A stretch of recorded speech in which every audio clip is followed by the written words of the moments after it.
The wind howled like a wounded beast across the cliffs, tearing at the crumbling stones of the ancient temple that had long forgotten the touch of gods. Snow fell in ghostly sheets, melting only where fire once lived.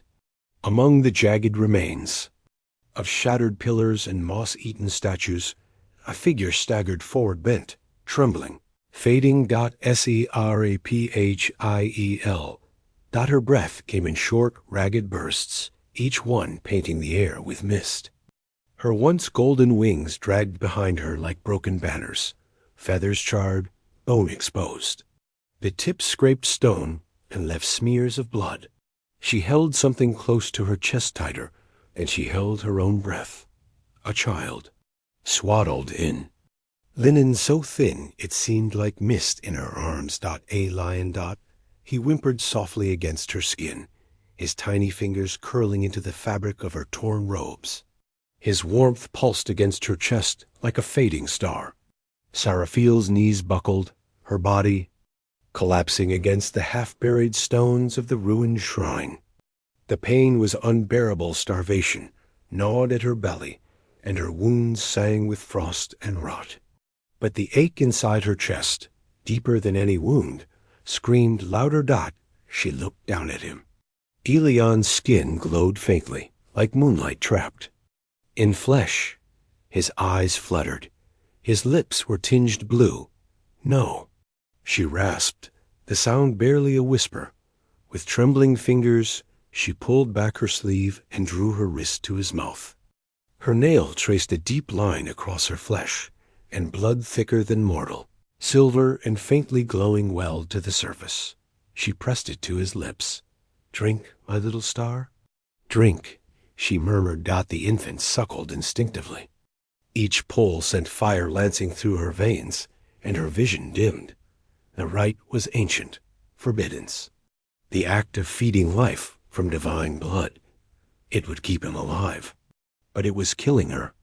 Elion stirred in her arms, calmer now, cheeks warming.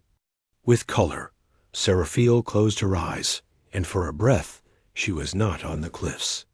She was soaring through sky-fire, her wings stretched wide and radiant. Choirs echoed her name. The stars whispered in awe. She was commander of the choir radiant, shield of the dawn, voice of judgment. And then, love, a mortal, a soldier, a laugh, like rain and eyes like soil. She saw him, Arden, the man who had undone her destiny with nothing more than kindness. The covenant had shattered. The high thrones had screamed betrayal. The child had been declared a blight. Seraphil gasped as then memory shattered. Her knees collapsed fully, and she fell to the stone. The wind ripped through her tattered robes. Her hands, shaking, reached forward and parted the snow from the heart of the shrine. There, cradled in broken stone and forgotten prayers, was a hollow in the shape of a cradle. Tears burned hot as she laid Elion down. The baby whimpered once. She brushed a thumb over his cheek, lips trembling. "I am sorry," she whispered. I wanted to be more." The moonlight above trembled, as if the heavens were holding their breath. Seraphil leaned down, placed a kiss to his forehead, and left a single feather beside him, frayed and blackened, but still hers. Then, before her resolve shattered entirely, she turned and disappeared into the snow, her footprints vanishing behind her like she had never existed. And far above, the moon flickered once, unnaturally, as if some unseen force had just taken notice. The path through the forest was choked with frost. Thick roots clawed through the soil like the fingers of buried giants, and the branches overhead tangled into a black web against the pale sky. Snow clung to every surface, muting the world in cold silence. But still, his boots moved forward. Orion Vale did not shiver. The cold no longer touched him. Neither did the ache in his knees or the old wound beneath his ribs, stitched and reopened too many times. His coat was torn in places, patched in others. A blade, notched and well worn, hung across his back. There was no pride in the way he walked, only the stubborn notion of a man who refused to stop. He hadn't spoken aloud in 3 days. Not since leaving the last settlement, just ashes and corpses now. He had searched the ruins out of habit, not hope. There had been nothing left worth burying, not then.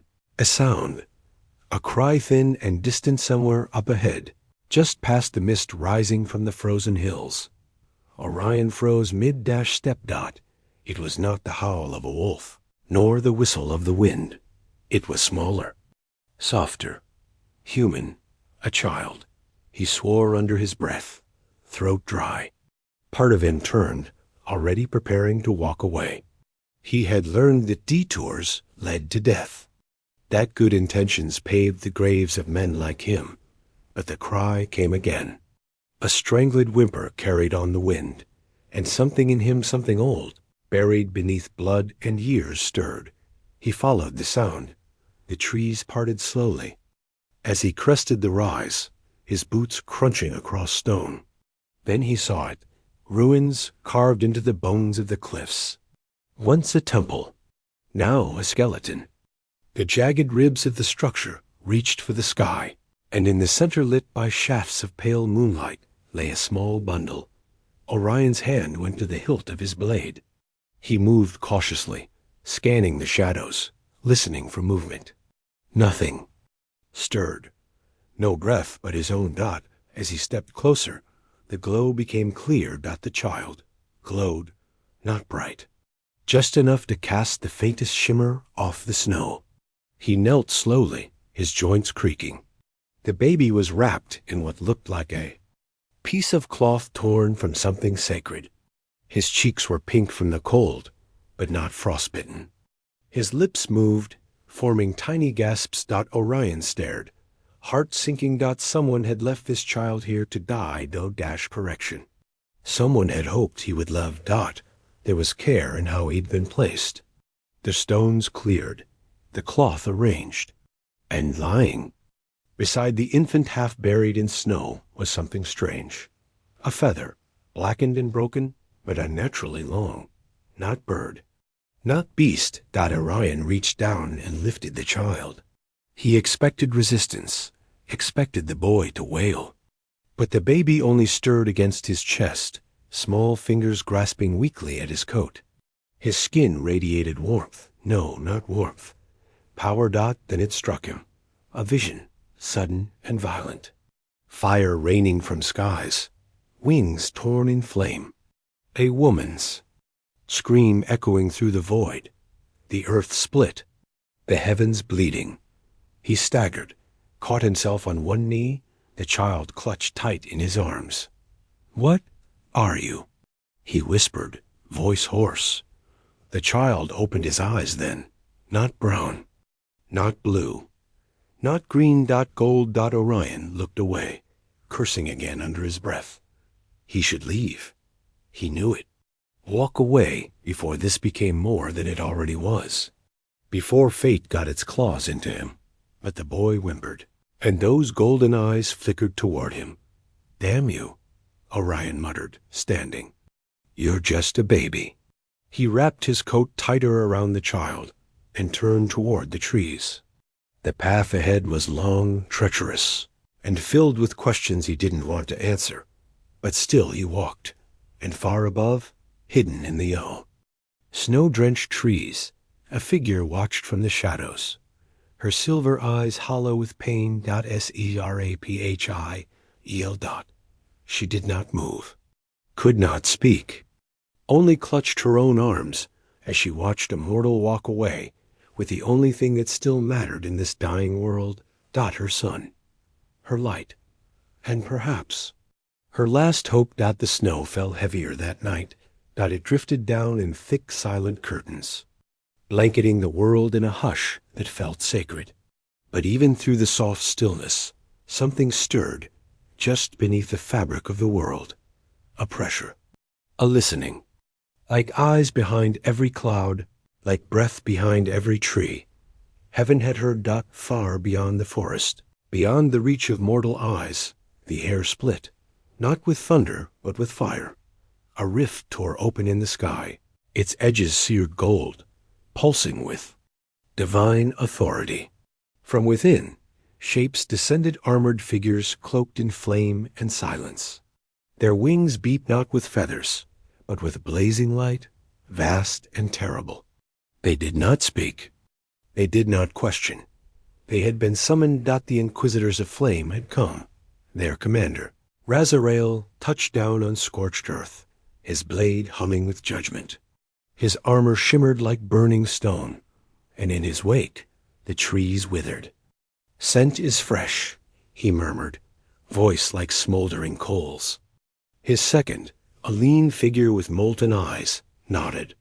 "The child has been found." Razarael turned his head slightly, tasting the air, sensing the trail left behind. Then it begins. Orion Vale stirred to the sound of Elion's breath. Hadn't slept, not fully. He sat beneath the half-collapsed roof of an abandoned cabin, what had once been a hunter's shelter, now taken by frost and silence. A fire crackled weakly beside them. He'd shielded it with stones and his own body, trying to keep the smoke hidden. The baby lay curled in the thickest bundle Orion could scavenge: old fur, linen, the tattered edges of his own cloak.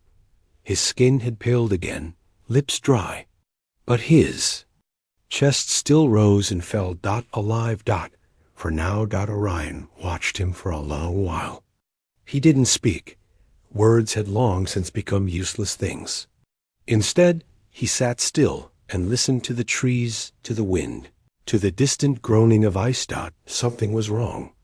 He'd learned to trust these feelings, the kind that prickled behind his neck and made his fingers twitch toward a weapon. It wasn't just fear. It was presence.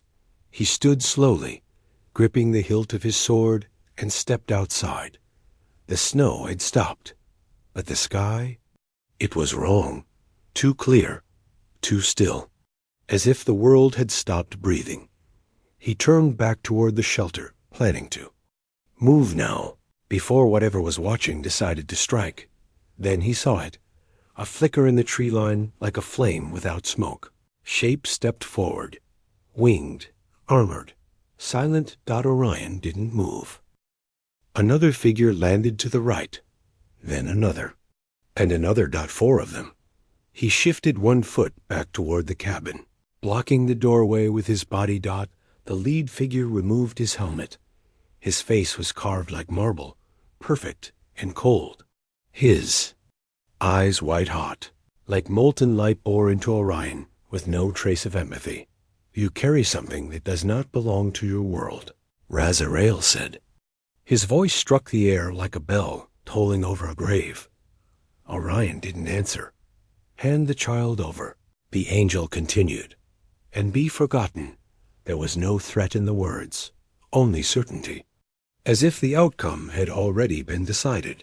Orion reached back, rested his hand on the doorframe. Inside, Elion's stirred golden eyes blinking in the dark. "I don't know what he is," Orion said, voice low, "but he's not yours." A pause. Razarael's expression didn't change. Then he lifted one hand. Flames erupted in a circle around them, silent and sudden, rising from the snow like a blooming inferno. Trees burned without smoke. Shadows screamed as they melted. From within the fire, the angels stepped forward. Orion turned, snatched up the child, wrapped him in the cloak, and ran. Through flame, through snow, through a forest that howled with divine fury. The world burned. Behind him. And in the fire's reflection, just for an instant, a figure appeared on a cliff above. Watching. Seraphim. Eyes wide, mouth trembling. Her body too weak to fly, too broken to fight. But she whispered a prayer. Not to heaven. Not to God's. To the man below, running through the fire with her child in his arms. "Please," she breathed, "don't let him fall." And the wind carried her voice into the storm. The wind shrieked through the mountains, dragging long trails of snow down the cliffside, like skeletal fingers reaching toward the forest. The trees groaned beneath the weight of the storm. All life seemed to hold its breath as the last light of dusk faded into ash. In the depths of a narrow ravine, beneath jagged stone and bramble, Seraphim crawled through mud and frost. Her hands trembled as she gripped the frozen rocks. Her knees buckled again and again, scraping against rough earth. She no longer walked, she crawled inch by inch, breath shallow, ribs screaming with every movement. Her wings were gone now, not torn away, but withered, burned by time, broken by grief. The storm did not care. It pulled at her silver hair like cruel hands. Ice bit into her cheeks. Her eyes, once luminous with divine fire, were dim. But still she moved. She could not fly. She could not fight. But she could still crawl toward him, toward the child, Elion. The name pulsed inside her chest with every heartbeat, louder than pain, louder than the voice in her mind that whispered of rest, of surrender. No, not yet. She reached a ridge of rock and pressed her body against it, peering out over the narrow trail below. There he was, the human, Orion Vale. He was bruised, bleeding. His coat burned in places. The sword at his back dragged in the snow with each heavy step. But his arms remained strong, wrapped around the small bundle at his chest, shielding Elion from the cold. Seraphim choked back a sound, her hand rising to her lips. He hadn't left him. He was still running. Even now, even hunted by fire and judgment, he was still running. Why? She didn't understand. No mortal she had ever known would have risked this. Not for a child, not their own. Not for something they couldn't understand. And yet this man, this human, bled for a child born of heaven's betrayal. She closed her eyes for a moment. A whisper stirred in the back of her mind, something older than memory. He was always part of it. She had seen flashes. In the dreams the stars once gave her. Visions of a man with haunted eyes, carrying light through shadow. A protector not chosen by heaven, but by something deeper. Something ancient. Fate, perhaps. Or something even the gods had forgotten. A sudden flicker of light drew her eyes. High above the treetops, the sky pulsed. Not with flame this time, but with cold blue starlight. She gasped. No, it was too soon. She pressed both hands to the ground, her fingers clawing through frost. She could feel it now growing beneath the boy's skin. Not fire, not ice. Something else. A deep thrum, like a star trying to awaken inside a body too small to hold it. Elion was stirring. Not just crying, not just breathing, becoming. And if the Inquisitors reached him now? Seraphim sat back, heart pounding, her breath catching in her throat. She had known he was special, sacred, but not like this, not like this. The hollow star she had heard, the name whispered in the void between worlds. A celestial code hidden in flesh, a last weapon forged by those who dared defy the thrones. But no one believed it had ever been real. No one but her. And now it lived in her son. She gripped the edge of the ridge, rising slowly despite the pain. She had to act. She had to reach them. Even if it killed her. Even if it meant facing him. Razarael, once her second in command, once her brother in light, now the bringer of fire and final judgment. She saw him too, far behind Orion, descending from the sky with his winged kin, their flames lighting the hour. Whirled in divine fury, they were closing in. And if they reached Elion before she did, the hollow star would ignite, not in prophecy, not in hope, but in war. She took one last breath and stepped from the ridge. Her legs nearly gave beneath her, but she did not fall. Not yet. Her voice cracked through the snow like the last song of a dying flame. Orion. He didn't hear her, but Elion did.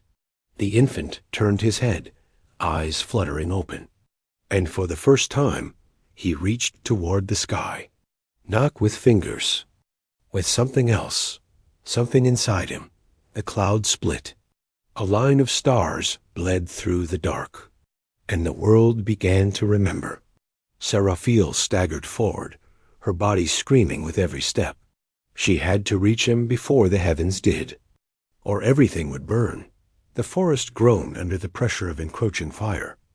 Trees hissed as their bark blackened, steam rising from the snow as holy flame rippled through the undergrowth. The Inquisitors of Flame were close now there. Presence felt more than seen, their advance not marked by footsteps, but by the slow, creeping death of everything around them. Snow melted in their wake. The wind dared not blow. Even the crows had fled the skies. Orion Vale gritted his teeth, his breaths coming in sharp bursts. His boots sank deep into the half-melted slush, each step a battle. The infant in his arms stirred again, wrapped tight in what warmth he could offer. Elion had gone silent, but his skin glowed faintly beneath the blankets, light pulsing with each tiny heartbeat dot. It wasn't just light anymore. Orion could feel it now, vibrations. Beneath his skin, a pressure like standing too close to lightning. The baby wasn't merely surviving. He was changing. Elion's golden eyes had opened only once since the firestorm began, but the moment they met Orion's, the warrior knew. This was no ordinary child, not a cursed soul, not a mistake. Something had been hidden inside him, something. Vast, ancient, and very, very awake. The hollow star. The words had come unbidden to his mind, as if whispered by the wind. He didn't know what they meant, but he knew enough to understand the danger. He crested a rise in the terrain and stumbled into what remained of a once great battlefield open ground, pocked with the blackened bones of ancient siege engines and half-buried blades. Trees here were split down the middle, petrified mid-fall. Time itself seemed frozen in the soil. No cover. He was exposed. A screech echoed across the sky. Orion turned and saw fire descend from the heavens. The angels. They fell like comets. Wings blazing, spears raised. 5 of them, with Razarael at their head, the snow beneath his landing point instantly turning to steam. Orion staggered back, sword drawn in one hand, child in the other. His fingers trembled. He was no stranger to war, but this was beyond anything he had ever faced. He had fought men, fought monsters, but these were gods. "I will not ask again," Razarael said, voice like thunder rolling through hollow. "Cathedrals, surrender the child." "I don't even know what he is," Orion snapped, breath ragged. "But I know you're not saving him." The other Inquisitors moved to encircle him. Razarael raised his hand, and the ground between them shattered. A wave of wind exploded outward, flinging flame and snow into the air. A flash of white tore through the smoke. Eraphil.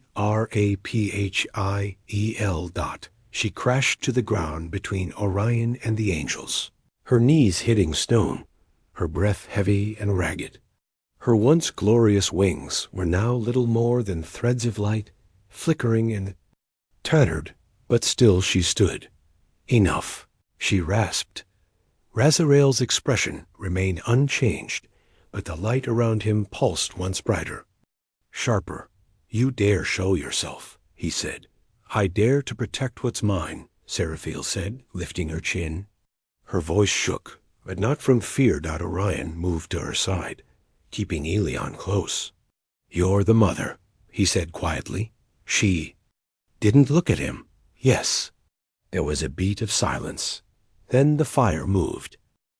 The Inquisitors leapt as one, spears drawn, wings ablaze. Seraphim's body flared with sudden light. Her arms stretched wide, and a shockwave of silver burst from her chest divine energy, frayed but still potent. It collided with the angels. Mid-flight, knocking two from the sky, Razarael came straight for her. His blade swung wide, met hers, in a clash of gold and white. Steel rang against will. Grace against fury. Once they had fought beside each other. Now their war was personal. "I warned you," Razarael snarled, "and I ignored you." She spat. Their blades clashed again, the force splitting the stone beneath them. Dot Orion watched in disbelief. His grip on Elion tightened. The child stirred. Light began to spill from the blankets again. Not bright, but deep. A soft glow like the first sunrise. His heartbeat echoed louder and louder in Orion's ears. Then the sky darkened, not with cloud, but with something else. Dot, a tear opened in the horizon. Not like the flames. Not divine. Dot, this was void. Dot, from it, a single tendril of darkness spilled. Into the world, like his absence, silent as death. Orion felt it before he saw it. A wave of cold so deep it stilled even the fire. He turned and saw a figure, cloaked in shadows, tall and still. Eyes like molten gold stared from within the void. He did not fly. He did not burn. Dot, he simply was. Arabis, Seraphim breathed, her sword faltering.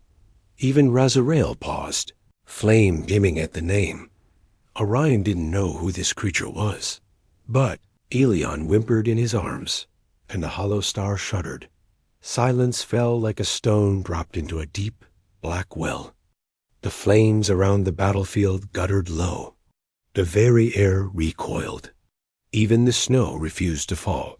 The figure stepped fully into the world Arabis, Lord of the Abyss, once an angel of wisdom, now something far older than the heavens that cast him out.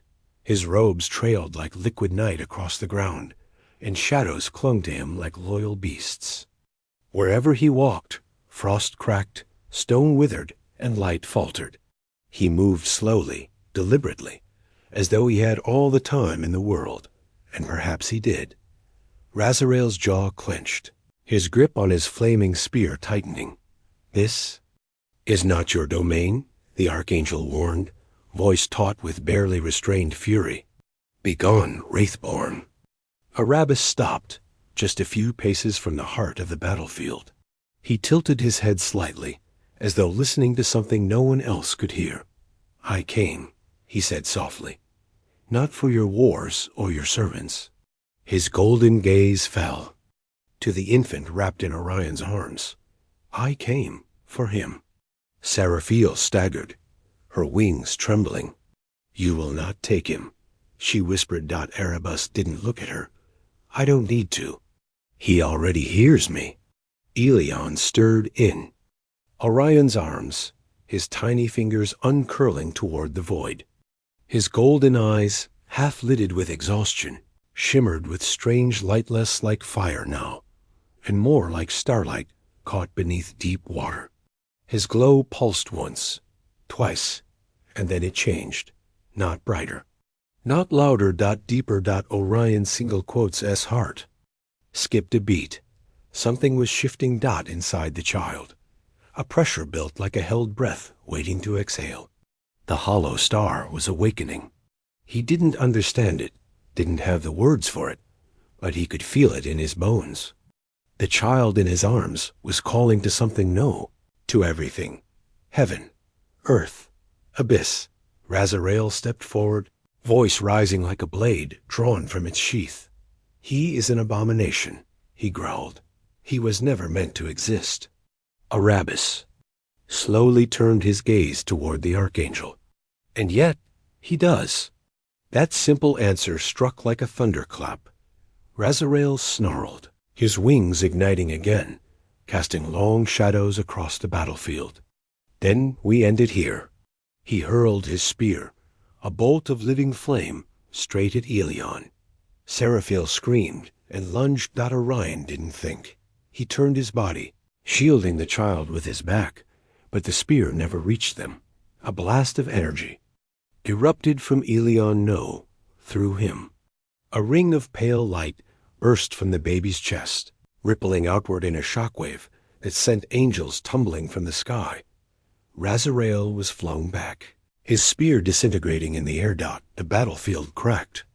Beneath their feet, stone splitting like shattered glass. Light and shadow collided above them, bleeding into the clouds. Elion now floated a few inches above Orion's hands, his glow expanding, threads of light reaching up into the sky and down into the earth. He was no longer just glowing, he was resonating. Mother, the child whispered. Not a cry, not a babble, a word. Seraphim collapsed to her knees. Sweet stars, she gasped. He speaks. The light around Elion intensified, tendrils of silver lashing outward, carving symbols into the air. Celestial script, ancient, forbidden. The hollow star was no longer sleeping. Razarael screamed as he rose, his own light bursting in fury. No, he must be unmade. He rushed forward, wings ablaze, light surging. But Seraphim stood first. She raised her arms, her hands trembling, light pouring from the scars on her body. Stay away from my son. Her final power exploded outward in a radiant storm, colliding. With Razarael mid-flight, their clash lit the sky, one final blow between the angel she had once loved and the warrior she had become. Wings collided, blades screamed. Fire turned to dust. And when it was over, Razarael fell. His body struck the ground with a sound like breaking stone. His armor was scorched, his wings gone. Seraphim dropped to her knees. Blood dripped from her lips. Her body shook, more light bleeding from her chest than remained within it. Orion rushed to her side, cradling Elion with one arm and reaching for her with the other. No, he whispered, not now. She smiled faintly, reaching to brush Elion's cheek with trembling fingers. His name, she murmured, was meant to echo through time. Her gaze flicked to Orion. Raise him not as a weapon, but as a child. He nodded, throat too tight to speak. She exhaled a breath, and the last of her light flickered out. Her wings crumbled to ash. And Seraphim, fallen seraph, mother of the hollow star, was gone. The battlefield fell into silence. Arabis stood still, the shadows around him pulsing with quiet awe. You chose love, he said softly, even at the end. He turned toward Orion, who held the glowing child to his chest, the baby now sleeping peacefully. Arabis's golden eyes narrowed. The war is not over, he said, but tonight it is paused. He stepped backward into the void, and the darkness swallowed him whole. The sky returned to silence, and the hollow star slept once more, cradled in human arms. The sky was beginning to breathe again. The flames had gone. The rift in the heavens was closed. The shrieking wind had quieted to a gentle hush that whispered through the trees like a lullaby for the dead. Snow began to fall, again not in fury, but in stillness, drifting in soft spirals over the broken battlefield. Orion Vale stood among the wreckage, silent, unmoving. Elion slept peacefully against his chest, wrapped in the last remnants of Seraphim's cloak. The warmth from the child had softened, no longer searing, no longer shaking the air. But it remained, like the low heat of a newborn star, gentle, watchful. Seraphim was gone. Her body had vanished in the wind, dissolved into light and ash. No grave, no last breath, just silence. A silence heavier than any scream Orion had heard in war. He looked. Down at a lion. The baby's tiny face was serene, his golden lashes fluttering slightly in sleep. There was no pain on his face, no fear, just peace. I don't know what you are, Orion whispered, voice rough, but she died for you. And I nearly did too. He sat slowly on a chunk of broken stone, his legs burning with exhaustion. For a moment, he just held the child close, wrapping his cloak around both of them, as if trying to shield Elion from the world. Not just the cold, but all of it. All the chaos, the heaven fire. "Avoid. You're not a weapon," he murmured. "Not to me."